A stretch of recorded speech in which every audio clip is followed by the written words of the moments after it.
ॐ अज्ञानतिमिरान्धस्य ज्ञानाञ्जनशलाकया चक्षुरुन्मीलितं येन तस्मै श्रीगुरवे नमः। वन्देऽहं श्रीगुरो श्रीयुत्पदकमलं श्रीगुरून् वैष्णवांश्च श्रीरूपं सागरजातं सहगण रघुनाथान्वितं तं सजीवम् साद्वैतं सावधूतं परिजन सहितं कृष्ण चैतन्यदेवं श्रीराधा कृष्ण पादान् सहगण ललिता श्री विशाखान्वितांश तमादिदेवं करुणानिधानं तमालवर्णं सुहितावतारम् अपार संसार समुद्र सेतुं भजामहे भागवत स्वरूपम्। हे देव हे दैत हे भुवनैक बंधो हे कृष्ण हे चपल हे करुणैक सिंधो हे नाथ हे रमण हे नयनाभिराम हा हा कदानुभवितासि पदं दृशोर्मे। श्री कृष्ण चैतन्य प्रभो नित्यानंद श्री अद्वैत गदाधर शिवसदि गौरभक्त वृंद हरे कृष्ण कृष्ण कृष्ण हरे हरे हरे राम राम राम हरे हरे। हरे कृष्णा। सर्वप्रथम मैं अपने गुरुपाद पद्म ओम विष्णुपाद अष्टोत्तर शत श्री श्रीमद् भक्तिवेदांत माधव गोस्वामी महाराज के चरण कमलों में अनंत कोटि दंडवत प्रणाम ज्ञापन करता हूं। हम लोग श्रीमद् भागवत पुराण में 8वां स्कंद श्रवण कर रहे हैं, मनवंतर लीला, अर्थात किस प्रकार अनेक प्रत्येक मनवंतर में जो उस मनवंतर के अधिपति हैं मनु, वो सद्धर्म की स्थापना करते हैं। तो इसमें हम लोग जो हमारा 27वां प्रकरण है दान धर्म प्रकरण, उसमें हम लोग समुद्र मंथन के उपाख्यान श्रवण कर रहे हैं, जो चाक्षुष मनवंतर का है, छठे मनवंतर में। तो वैवस्वन मनवंतर हमारा 7वां है, और इससे पहले चाक्षुष मनवंतर में समुद्र मंथन। तो जब समुद्र मंथन किया गया तो सबसे पहले विष प्रकट हुआ, उसे शिव जी ने पी लिया। उसके बाद अनेक अनेक उसमें से वस्तुएं उत्पन्न हुई, उसमें से लक्ष्मी जी उत्पन्न हुई। तो लक्ष्मी जी ने भगवान को फिर वर्णन किया। वारुणी देवी प्रकट हुई, वो असुरों को मिल गई। उसके बाद धन्वंतरी जी बताए गए, धन्वंतरी जी आए वहां पर, और वो एक हाथ में कलश लिए हुए थे अमृत का। तो देवताओं ने देखा कि सब अच्छी अच्छी चीज इनको मिल रही हैं। असुरों ने देखा तो उन्होंने धन्वंतरी जी से जबरदस्ती जो है वो छीन लिया कलश। तो जो निर्बल दैत्य थे उन्होंने इसका विरोध भी किया कि देखो ये बात ठीक नहीं है, देवताओं का भी इसमें साथ इनका भाग है। क्योंकि जो निर्बल असुर थे वो सोच रहे थे हमें नहीं मिलेगा पीने को, ये बलवान जो असुर हैं ये पी जाएंगे। तो असुरों की तो बुद्धि इसी प्रकार की होती है कि पहले मैं, इस प्रकार से। तो फिर वहां पर जो है जो देवता लोग हैं बड़े निराश हो गए, उन्होंने भगवान की शरण ली। भगवान समझ गए, भगवान ने कहा तुम चिंता मत करो, मैं कुछ ना कुछ बंदोबस्त करता हूं। तो भगवान वहां पर मोहिनी रूप में अवतार उनका हुआ है। जब इस प्रकार से वो आपस में झगड़ ही रहे थे दैत्य लोग, तो भगवान मोहिनी रूप से वहां पर प्रकट हुए, और भगवान की जो मोहिनी रूप की छटा है उसका वर्णन किया जा रहा है। अब हम 9वें अध्याय में कैसे भगवान जो है मोहिनी रूप से अमृत बांटते हैं उसको हम श्रवण करेंगे। तो बता रहे हैं, श्री सुखदेव जी कह रहे हैं, श्री शुक उवाच तेऽन्योन्यतोऽसुरा पात्रम् हरन्त्यस्त्यक्त सौहृदा क्षिपन्तो दस्युधर्माण आयान्तिम ददृशु स्त्रियम्। ते असुरा, वे जो असुर थे उन्होंने त्यक्त सौहृदा, उन्होंने सौहार्द को त्याग दिया, और दस्यु धर्माण, जो डाकुओं का धर्म है ऐसा उसमें लगे हुए थे। क्षिपंत, परस्पर आपस में एक दूसरे के ऊपर जो है आक्षेप कर रहे थे। पात्रम, और अमृत पात्र को अन्य अन्नतः हरंतः, एक दूसरे से छीन रहे थे, छीना झपटी हो रही थी कलश के लिए कि पहले मैं। तभी उन्होंने स्त्रियम आयांतिम ददृशु, एक स्त्री को आते हुए देखा, सुंदर स्त्री को उन्होंने आते हुए देखा। अब दूसरे श्लोक में कह रहे हैं अहो रूपम अहो धाम अहो अस्या नवम वयः इति ते ताम विद्रुत्य पप्रच्छुर जात हृच्छयः। जात हृच्छया अर्थात हृदय को जो क्षीण करने वाला है, क्षया माने क्षीण, हृदय को जो क्षीण करने वाला है वो क्या है? काम वासना जो है वो हृदय को क्षीण करती है। तो उससे उत्पन्न होने के कारण वो कह रहे हैं अहो अस्या, अहो देखो तो, अस्या माने इसका कैसा विचित्र रूप है, रूपम अहो धाम, और इसकी धाम का मतलब कांति, इसकी जो कांति है, इसके शरीर से जो छटा निकल रही है वो कितनी अद्भुत है। धाम शब्द के कई अर्थ होते हैं, उसमें एक अर्थ है त्विषा अर्थात कांति, छटा। फिर कह रहे हैं अहो नवम वयः, देखो तो इसकी कितनी नवीन अवस्था है, अर्थात ये अभी बिल्कुल यौवन में है। ते इति, वे इस प्रकार से कहते हुए, ताम उसके पास अभिद्रुत्य दौड़ते हुए आए और पप्रच्छु पूछने लगे। तो दैत्य लोग जो हैं उसके पास आए और इस प्रकार पूछने लगे। तीसरे श्लोक में कह रहे हैं का त्वं कंज पलाक्षाक्षी कुतो वा किम चिकीर्षसि कस्यासि वदवामोरु मथ्यन्तीव मनांसि नः। हे कंज पलाशक्षी अर्थात हे कमल दल लोचने, का त्वम तुम कौन हो, वाकुत है और तुम कहां से आई हो, किम चिकीर्षसि तुम्हारी करने की क्या इच्छा है, कस्य असि तुम किसकी पुत्री हो, वामोरु और तुम सुंदरी हो, वद माने हमको बतलाओ, नह माने हमारे, मनांसी मथनंत इव हमारे चित्त को तुम मानो मथे दे रही हो, हमारे चित्त में तुम्हें देखकर खलबली मच गई है, तो तुम बताओ कि तुम किसकी हो। तो यहां पर बताया जाता है तुम किसकी हो का मतलब है तुम किसकी पुत्री हो, क्योंकि असुरगण ये समझ गए थे कि सुंदरी अभी तक अविवाहित है और प्रत्येक उनमें से विवाह करना चाहता है, तो उससे पूछ रहे हैं कि तुम किसकी पुत्री हो। चौथे श्लोक में कहते हैं न वयम त्वामरैर्दैत्यैः सिद्ध गंधर्व चारणैः न स्पृष्ट पूर्वाम जानीमो लोकैश्च कुतो नृभि। यहां पर कह रहे हैं वयम त्वा हम लोग तुम्हें, अमर माने देवता, दैत्य, सिद्ध, गंधर्व, चारण और लोकपालों के द्वारा भी, पूर्वा माने पहले, न स्पृष्ट न अस्पृष्ट बिना अछूती अर्थात तुम उनसे अछूती हो, ऐसा जानी हम जानते हैं, अर्थात तुम्हारा भी किसी से विवाह नहीं हुआ है, तुम अछूती हो इन सब से। कुतः निभृ फिर मनुष्यों की क्या चर्चा, जब ये देवता, दैत्य, सिद्ध, गंधर्व तुमको स्पर्श नहीं कर पाए हैं तो फिर मनुष्य तुमको कैसे स्पर्श कर सकते हैं, तुम सबसे अछूती हो, इस प्रकार कह रहे हैं। क्योंकि शरीर तक ही उनकी सीमित है बुद्धि और शरीर को देखकर ही वो अत्यंत आकृष्ट हो गए हैं। यही है असुरों का स्वभाव, जो केवल असुर बुद्धि से शरीर के लिए ही सोचते हैं। अब यहां पर उन्होंने थोड़ा सा शिष्टाचार तो निभाया है, क्योंकि उन्होंने कह दिया कि आप निश्चित रूप से अविवाहिता हो और आपको किसी ने अभी तक छुआ भी नहीं है, अतः आप अपने पति की खोज करने आई होंगी, इस प्रकार से। पांचवें श्लोक में कहते हैं नूनम त्वं विधिना सब शुभ्रू प्रेषितासि शरीरिणाम सर्वेन्द्रिय मन है प्रीतिम विधातुम सघ्रणेन किम।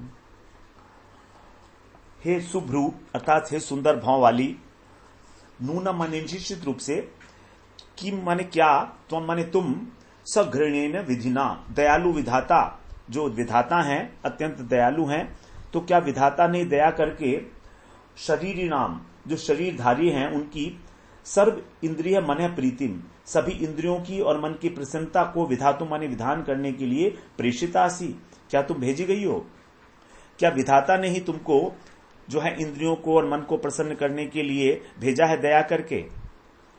छठे श्लोक में कहते हैं सात्वम निस्पर्धमानानाम एक वस्तुनि मानिनी ज्ञातीनाम बद्ध वैराणाम संविदत सुमध्य में।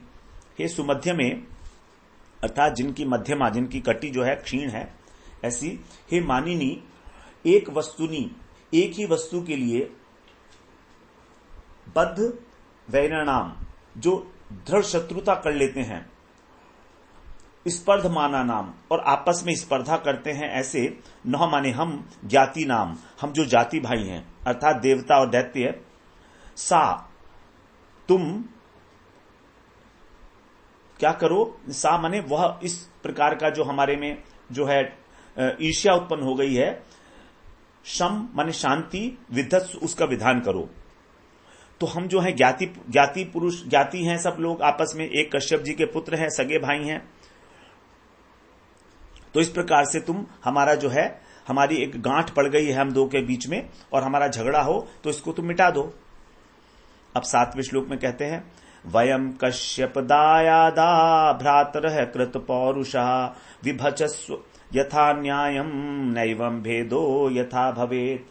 वयम हम लोग, कश्यप दायादा, कश्यप जो हैं उनके ही पुत्र हैं, इसलिए भ्रातर है, परस्पर भाई भाई हैं, देवता और असुर, कृत पुरुषा पौरुषा, और हम लोगों ने मिलकर ही ये बड़ा पुरुषार्थ किया है अमृत के लिए। तो यथा न्यायम विभजस्व, जैसा भी न्याय हो तुम उसके अनुसार इसको बांट दो। यथा भेद न एव भवेत, जिससे कि हमारा आपस में दोबारा झगड़ा ना हो। तो हमारा झगड़ा ना हो इस प्रकार से तुम इसको बांट दो, हम लोगों के अंदर इस झगड़े का निपटारा कर दो, अमृत को बराबर बराबर बांट दो तुम्ही। 8वें श्लोक में कह रहे हैं, इत्युपामंत्रितो दैत्यैर्माया योषिदवत्पुरहरिः प्रहस्य रुचिरापांगैर्निरीक्षन्निदमब्रवीत्।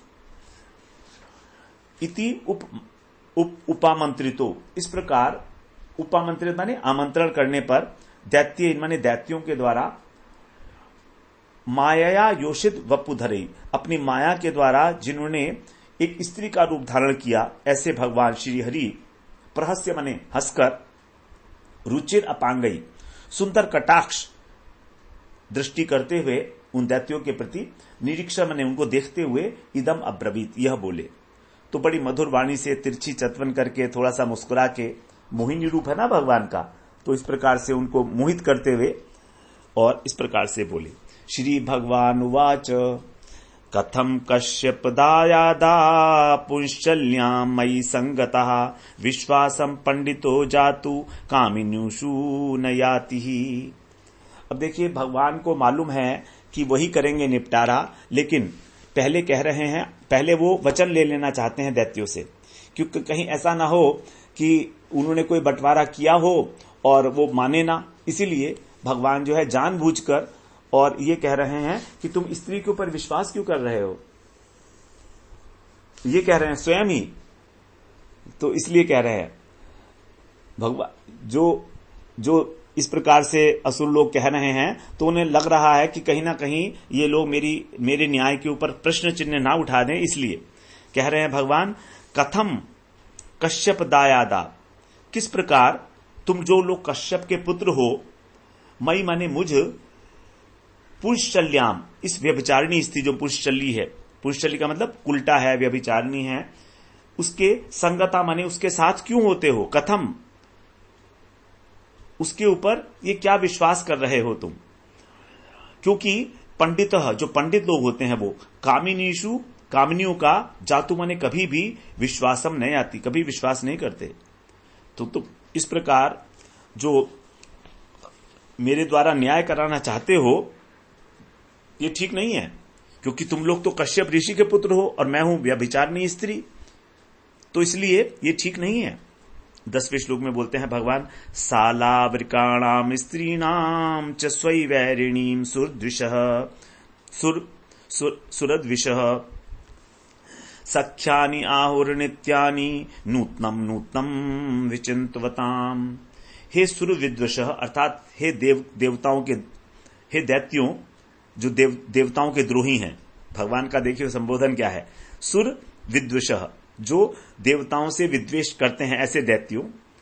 सालावृकाणाम, जो कुत्ता है उनका, और स्वैवैरिणाम, जो स्वेच्छाचारिणी स्त्री है उनका, नूतनम नूतनम, नए नयों को ये क्या करते हैं, विचिंतवताम, ढूंढते रहते हैं।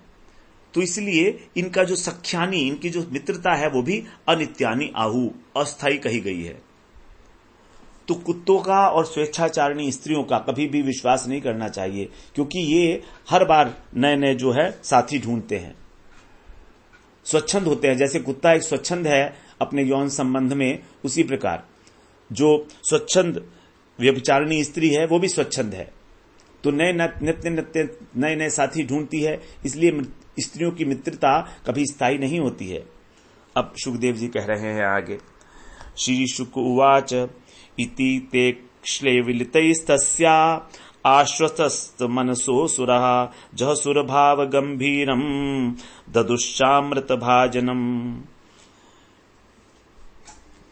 यहां कह रहे हैं कि इति तस्या, इस प्रकार उसके क्ष्वेलितई परिहास करने से, ते असुरा, वे जो असुर थे, आश्वस्त मन से, अब उनके मन में आश्वासन हो गया कि ये बिल्कुल ठीक करेगी जो भी करेगी, क्योंकि इसने पहले अपनी बता दी बात। तो भाव गंभीरम, और गंभीर भाव से वो हंसे, जहसु माने हंसे, तब अमृत भाजनम ददौ, और अमृत का पात्र उसको दे दिया। भगवान तो चाहते ही थे कि इस प्रकार की मीठी मीठी बात करके उनको मोहित कर लें। पहले अपनी उन्होंने ये असमर्थता दिखाई, अविश्वसनीयता दिखाई कि मुझ पे क्यों विश्वास कर रहे हो। अब आगे 12वें श्लोक में कहते हैं, ततो गृहीत्वामृत भाजनम हरिर बभाष ईशत स्मित शोभया गिरा यद्यभ्युपेतम कछु साध्व साधुवा कृतम मया वो विभजे सुधा मिमाम। ततः माने तब उस अमृत पात्र को लेकर, गृहीत्वा माने लेकर, भगवान श्री हरि ने ईशत स्मः, मंद मंद मुस्कान, ईशत माने थोड़ी सी मुस्कान के साथ, शोभया गिरा, अत्यंत मधुर और वाणी में बोले, बभाष माने बोले, मया कृतम माने मेरे द्वारा जो भी किया जाएगा, क्वच साधु वा साधु, चाहे वो अच्छा है हो बुरा हो, यद अभ्युपेतम, यदि तुम्हें स्वीकार हो तो इमाम सुधाम वह विभजे, तभी मैं अमृत ये तुम लोगों में बांटूंगी, तभी बांट सकती हूं जब इस बात को तुम स्वीकार कर लो। बड़ा स्पष्ट कर दिया भगवान ने मोहिनी रूप में कि चाहे मैं ठीक करूं चाहे गलत हूं, तो वचन ले लिया उनसे कि जो भी करेंगी उनको मान्य होगा। अब आगे कहते हैं 13वें श्लोक में कह रहे हैं, इत्यभिव्राहृतम तस्या आकर्ण्यासुर पुंगवा अप्रमाण विदस्तस्या तथेति अन्वांसत। इस प्रकार 13वें श्लोक में कह रहे हैं कि इति तस्या, इस प्रकार उसका अभिव्याहृतम, जो एक अभिप्राय सहित भगवान ने जो कहा था, उनका एक मतलब था, तो उसको आकर्ण माने सुनकर, तस्या अप्रमाण विद, और उस मोहिनी के स्वरूप को न जानने वाले वो जो असुर श्रेष्ठ थे, पुंगव माने श्रेष्ठ, उन्होंने तथा इति, हां ऐसा ठीक है, इस प्रकार अन्वमंसत, उसको मान लिया उन्होंने कि हाँ तुम जो कह रही हो वो हमको स्वीकार होगा। अब आगे कहते हैं, अथोपोष्य कृत स्नाना हुत्वा च हविषानलम दत्वा गो विप्रभूतेभ्य कृत स्वस्त्य नाद्विजयी। फिर उपवास करके, उपोष्य माने उपवास करके, कृत स्नाना स्नान करके, हविषा अनलम और हवि की अग्नि से, अग्नि में हत्वा माने हवन करके, गौ विप्र च भूतेभ्य, गायों को, ब्राह्मणों को, अन्य प्राणियों को धन देकर, दान देकर, स्वस्ति वाचन कराकर, ये सारे कार्य करा रही है मोहिनी ने कहा कि मैं अमृत तो बांटूंगी, ठीक है, तुम पहले थोड़ा नहा तो लो, पहले यज्ञ वगैरह तो कर लो, क्योंकि बड़ी पवित्र चीज है, तो इसको तुम कहां धारण कर पाओगे इस प्रकार से। तो भगवान ने जो है एक अलग प्रकार का वहां पर परिवेश बना दिया। तो उसके कहने से सब लोगों ने स्नान किया, अग्नि में हवन किया और दान दिया, फिर स्वस्ति वाचन कराया ब्राह्मणों से। अब 15वें श्लोक में कह रहे हैं, यथोपजोषम वासांसी परिधाया हतानि ते कुशेषु प्राविशन् सर्वे प्राग्रेष्वसु विभूषिता, प्राकग्रेषु विभूषित अभिभूषिता। अपनी अपनी रुचि के सारा, यथा उपजोषम, अपनी अपनी रुचि के अनुसार उन्होंने अहतानी अर्थात नए नए, जो गंदे कपड़े नहीं थे, नए नए कपड़े, वासांसी माने कपड़े, परिधाय माने पहने, और फिर आभूषण धारण किए, और प्राक माने पूर्व की ओर, अग्रेषु माने जो नोक करके बिछाए गए कुश थे उनके ऊपर सर्वे प्राविशन बैठ गए, क्योंकि जो यज्ञ के अंदर कुश बिछाया जाता है उसकी जो नोक होती है वो पूर्व दिशा की ओर होती है। तो यज्ञ करने के बाद उसी कुशा के ऊपर वो जिसकी नोक पूर्व दिशा में थी बैठ गए वहां पर। प्राग्मुखेषुपविष्टेषु सुरेषु दितिजेषु च धूपामोदित शलायाम जुष्टायाम माल्य दीपकई। माला और दीपकों से जो सुशोभित हो रहा था, और धूप आमोदित शालायाम, और धूप से सुगंधित जो बड़ा एक कक्ष था उसमें, प्राक मुखेशु पूर्व की ओर मुख करके, सुरेशु च दितिजेशु देवता और दिति के पुत्र दैत्य, उपविष्टेशु बैठ जाने पर फिर क्या किया, तस्याम नरेंद्र करभोरुषदुकूल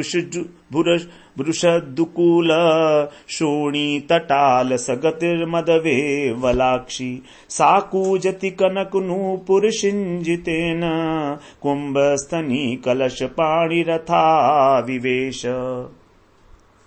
हे नरेंद्र, हे परीक्षित, अथ माने फिर, तस्याम माने उस कक्ष में, उस जगह पर, उषत दुकूल सुंदर वस्त्र पहने हुए और शोणी तट नितंब के भार से जिनकी गति अत्यंत मंद थी, ऐसी मद विह्वला मदमत्त होकर जिनकी नयने थे, करभ, और जो करभ का मतलब होता है जो गाय की वो उसकी हाथी की जो सूंड होती है उसकी भांति, कुरु माने जंघाओं वाली, कुंभस्तनी जिनके स्तन कलश के समान थे, ऐसे कनक नूपुर शिंजितेन, और स्वर्ण नूपुर जो उनके पैरों में थे उनसी झंकार से, कूजती माने पूजन करती हुई, सा माने वो मोहिनी भगवान, कलश पाणी आविवेश हाथों में कलश लिए हुए वहां पर उन्होंने प्रवेश किया। उस सभा भवन के अंदर भगवान ने इस प्रकार बड़ी सुंदर रूप में, क्योंकि भगवान मोहिनी बने हुए हैं, तो इस प्रकार से उन्होंने प्रवेश किया। ताम श्री सखीम कनक कुंडल चारुकर्ण नासा कपोल वदनाम परदेवताख्यम संवीक्ष्य सम्मुहुरुर स्मित वीक्षणेन देवासुरा विगलित स्तन पट्टिकांताम। भगवान और अधिक उनको जो है अब मोहित करते चले जा रहे हैं जानबूझकर, कि उनका ध्यान ही ना रहे अमृत के ऊपर। कनक कुंडल चारुकर्ण, स्वर्ण कुंडल वाले जो उनके सुंदर कर्ण हैं, नासिका और कपोल जो है सुंदर सुंदर मुख वाली, स्तनों के ऊपर जो है उसका जो पट्टिकांता नाम, आंचल का थोड़ा सा किनारा, विगलिता माने हटा हुआ है, ऐसी वो, ताम माने उन पर, देवता आख्यम देवता के रूप में जो भगवान है मोहिनी के रूप में, ऐसे जान पड़ रहे थे जैसे श्री सखी जो लक्ष्मी जी हैं उनकी सखी आ गई हों, लक्ष्मी के रूप में कोई सखी आ गई हो। और उन मोहिनी ने फिर अपनी स्मित माने मुस्कान से, और वीक्षण माने मुस्कान भरी चितवन से, जब देवता और असुरों को मोहित किया, तो सब के सब वहां पर मोहित हो गए। अब 19वें श्लोक में बोलते हैं, असुराणाम सुधादानम सर्पाणमिव दुर्नयम मत्वा जाति निशंसानाम नताम व्यभजद्युतः। स्वभाव से ही जो निर्दयी हैं, निशंस है, ऐसे सर्पाणामिम सर्पों के समान जो असुर हैं, उनको सुधा दानम अमृत देना, दुर्नयम वत्वा उसको अन्याय मानकर भगवान ने सोचा कि ये तो अत्यंत निशंस है, निर्दय है, सर्प के समान है असुर लोग, तो इनको अगर मैं अमृत दूंगी तो अन्याय हो जाएगा, तो इसलिए भगवान ने ताम न व्यभजत उनको अमृत नहीं बांटा, भगवान ने उनको भाग नहीं दिया। अब इसलिए क्या किया उन्होंने फिर भगवान ने, कल्पयित्वा पृथक पंक्ति रुभेशाम जगतपति तांशोपवेश्यामा स्वेषु स्वेषु च पंक्तिषु। फिर उन जगतपति भगवान ने जो मोहिनी रूप में है, उभयेशाम दोनों की, देवताओं की और दानवों की, पृथक पंक्ति कल्पयित्वा अलग अलग पंक्ति बनवाई कि अलग अलग पंक्ति बनाकर बैठ जाओ, तान च और फिर उनको स्वेषु स्वेषु च अपनी अपनी पंक्तियों में ही, पंक्तिषु उपवेशयामास बैठा दिया, दोनों को कतार बांधकर अपने अपने दल में बिठा दिया।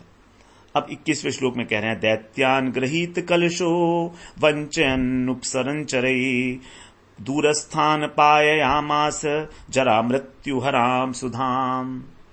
गृहीत कलश हाथ में कलश लिए हुए, उपसंचरई और उनके पास चलने से उनको कटाक्ष इत्यादि करती हुई, दैत्यान माने दैत्यों को, वंचन माने उनकी वंचना करती हुई, ठगती हुई, दूर स्थान जो देवता बैठे थे दूर स्थान पर, तो देवताओं को थोड़ा दूर बिठाया और वो स्वयं जो है असुरों के सामने जा रही हैं, चल रही हैं।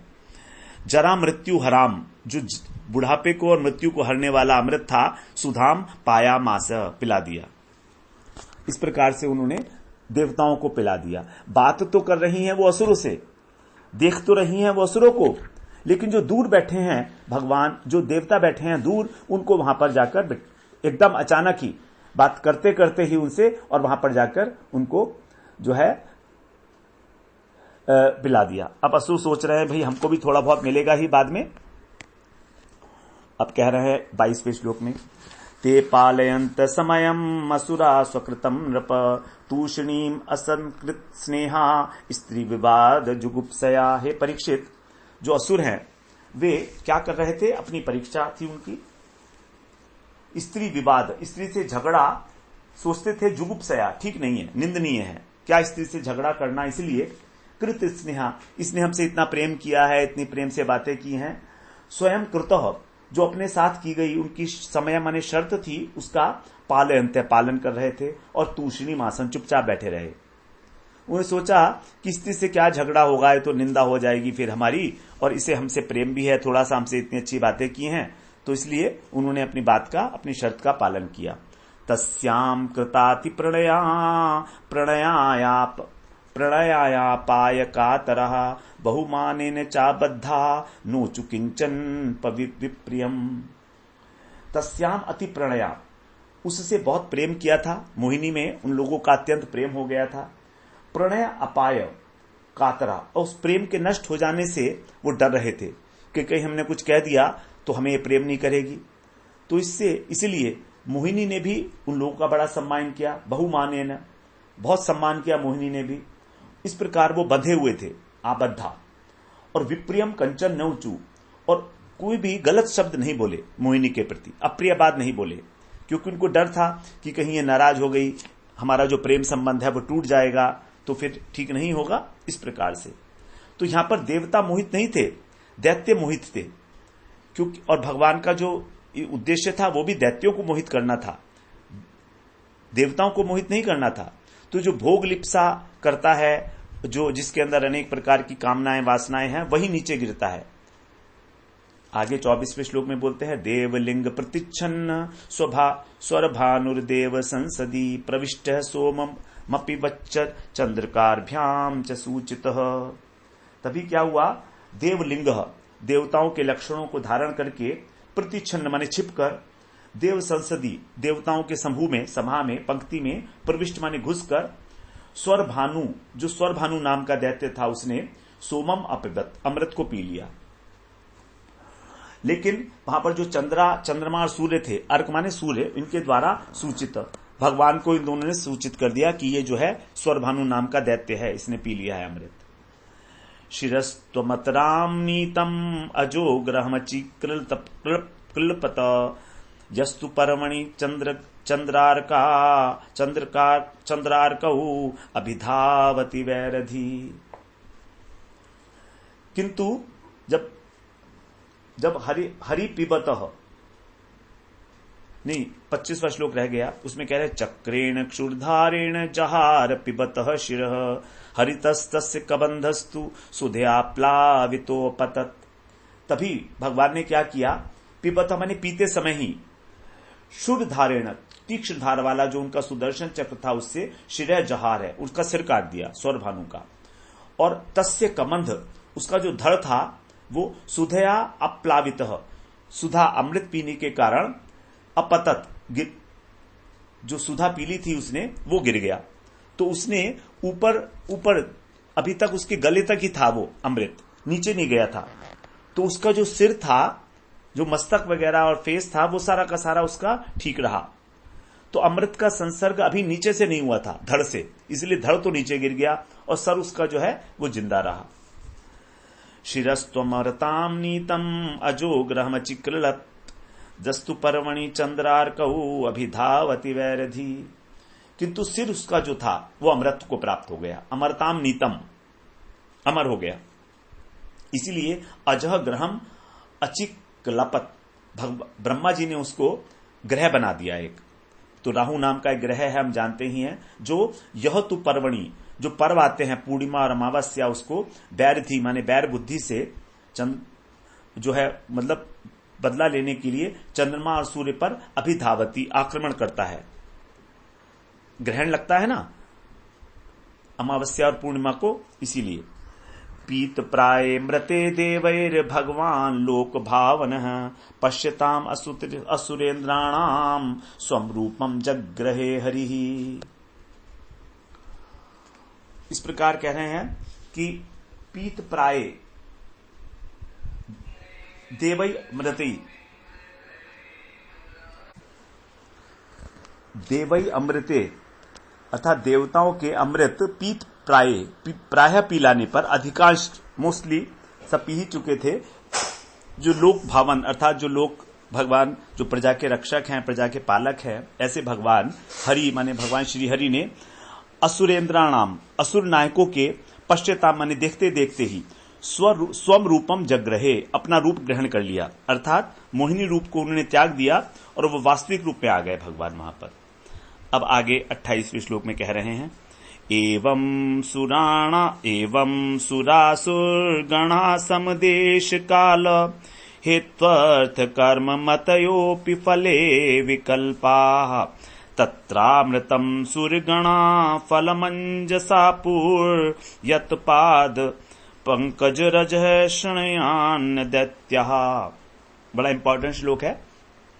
एवं मन इस प्रकार सुर असुर गणः, सुर और असुर इनमें सम देश काल है, समान देश और काल, हेतु, हेतु का मतलब प्रयोजन, और हेतु माने कारण और प्रयोजन, मत माने मत बुद्धि और कर्म होने पर भी एक ही देश, एक ही काल, एक ही कारण, एक ही प्रयोजन, एक ही बुद्धि और एक ही कर्म, सब कुछ एक है देवताओं का और असुरों का, तो भी फले विकल्पा, फल के अंदर भेद हो गया, दोनों को अलग अलग फल मिला।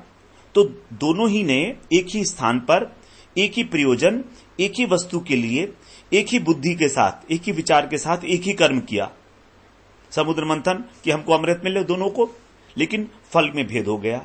ये बड़ी आश्चर्य की बात है। यत माने क्यों हो गया? क्योंकि जिसकी पाद पंकज रजह, भगवान के चरण कमल में रज का जिन्होंने आश्रय लिया, शणयात, ऐसे सुर देवता लोग अंजसा माने सरलता से तत्र फलम अमृतम आपू, वहां पर उनको जो फल मिला अमृत रूपी वो उसको प्राप्त कर गए। न दैत्य, लेकिन दैत्य नहीं पाए, क्योंकि वो भगवान के चरणों से विमुख हैं, उन्होंने भगवान का आश्रय नहीं लिया है।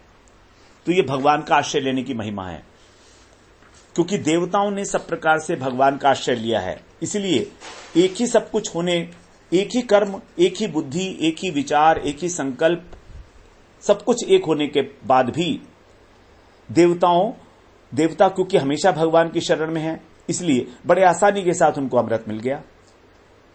मगर क्योंकि उन्होंने असुरों ने शरण नहीं ले रखी है तो उनको मनमांछित फल नहीं मिला।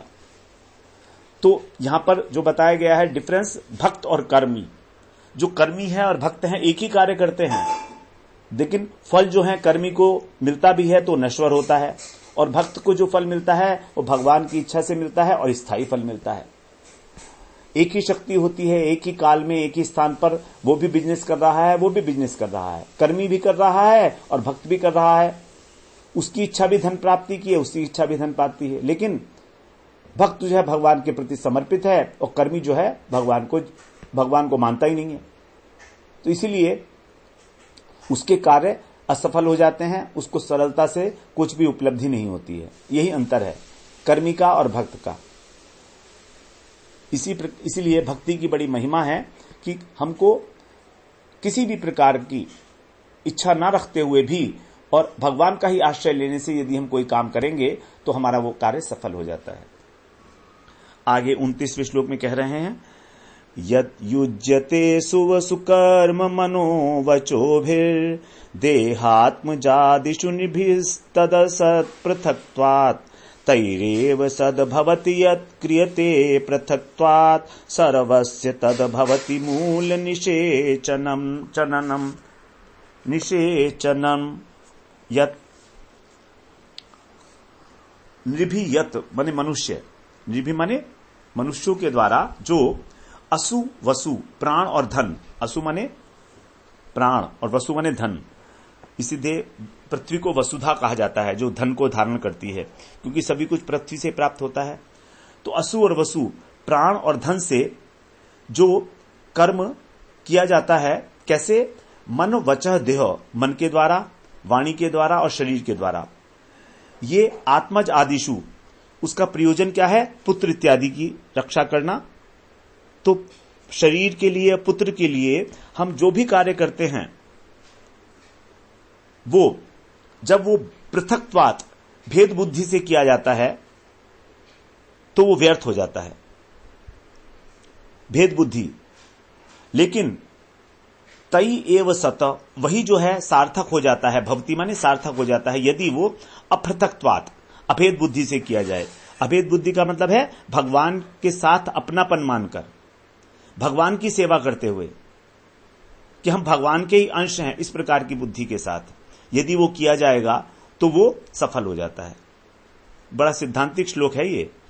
एक ही कार्य एक ही बुद्धि से किया जा रहा है सब कुछ, लेकिन मूल, उसके अंदर मूल जो है वो डिफरेंस है। वो ये है कि वो भक्ति से रहित है और वो भक्ति के सहित है। बस वो भगवान उसके अंदर जो है इन्वॉल्व हैं, और उसके अंदर पहले वाले में भगवान इन्वॉल्व नहीं है। भगवान के प्रति समर्पण का भाव नहीं है, भगवान को प्रसन्न करने के लिए नहीं है, जबकि दूसरा कार्य भगवान की प्रसन्नता के लिए किया जा रहा है। तो उसी प्रकार से जैसे यत मूल निषेचनम तत्, जैसे जड़ को सींचना, वो सर्वस्य भवति, सारे वृक्ष को ही सींचने के समान है। यदि हमने जड़ को सींच दिया तो सारा वृक्ष ही सींच दिया, सब कुछ हो गया, उसके अंदर कुछ बचा ही नहीं। तो एकमात्र यदि भगवान की प्रसन्नता, भगवान का आश्रय ले लिया और भगवान के साथ अभेद बुद्धि, यहां पर अभेद बुद्धि का मतलब अहम ब्रह्मस्मि नहीं, यहां का अभेद बुद्धि का मतलब है भगवान का आश्रय लेकर, क्योंकि हम भगवान के अंश हैं, वो अंशी हैं। तो इस प्रकार से भगवान का आश्रय लेकर, भगवान को समर्पित करते हुए जो कार्य किया जाता है वो व्यर्थ नहीं होता।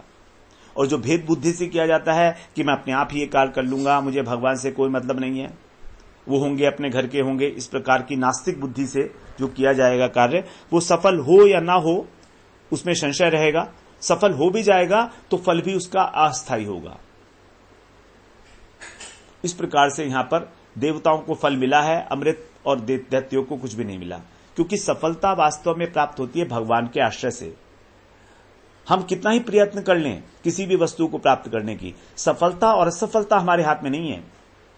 हमारे हाथ में प्रयत्न करना है, लेकिन सफलता असफलता हमारे हाथ में नहीं है, क्योंकि भगवान ने गीता में बताया कि कर्म के 4 हेतु, 5 हेतु हैं, 5 कारण हैं।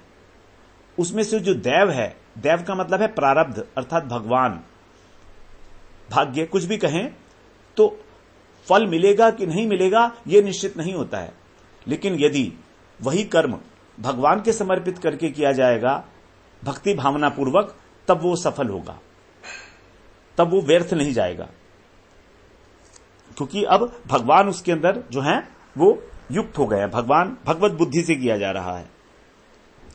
जैसे कि जड़, अगर वृक्ष की जड़ में पानी दिया जाएगा तो उसमें फल होंगे ही होंगे, और अगर अलग अलग पत्तों में पानी दिया जाएगा, अलग अलग पत्तों का मतलब है अन्य अन्य देवी देवताओं की पूजा करना, अन्य अन्य देवी देवताओं का आश्रय लेना। तो यदि हम अन्य देवी देवताओं का आश्रय लेंगे तो हमारा जो उद्देश्य है वो नित्य, हमारा जो फल है वो नित्य नहीं होगा, नाशवान होगा। और कर्म यदि किया जा रहा है तो उसमें प्रत्यवाय दोष भी लगता है, क्योंकि बीच में यदि यज्ञ को छोड़ दिया जाए तो उसको हमको विपरीत फल भी मिलता है उसका। तो इस प्रकार से यहां हम लोग आज 9वें अध्याय में श्रवण किए कि किस प्रकार से भगवान ने देवताओं को वो अमृत पिलाया, मोहिनी के रूप में मोहिनी रूप धारण करके असुरों को मोहित करके, असुरों को मोहित किए। भगवान असुरों को ही मोहित करना चाहते थे और असुर ही मोहित हुए। देवताओं को उन्होंने दूर पंक्ति में बिठा रखा था, तुम उधर बैठो, और यहां पर भगवान इस पंक्ति में असुरों से बात करते चल रहे हैं, कटाक्ष करते हुए, है ना, और जाकर चुपचाप एकदम वहां पर पिलाए, पता भी नहीं लगा देवताओं को, दैत्यों को। इस प्रकार से अगले सत्र में हम लोग फिर 10वें अध्याय में प्रवेश करेंगे, जो है देवासुर संग्राम। अब जब दैत्यों को ऐसे पता लगा तो वो युद्ध करेंगे देवताओं से, तो अब देवासुर संग्राम होगा। वाञ्छाकल्पतरुभ्यश्च कृपा सिन्धुभ्यैव च पतितानां पावनेभ्यो वैष्णवेभ्यो नमो नमः।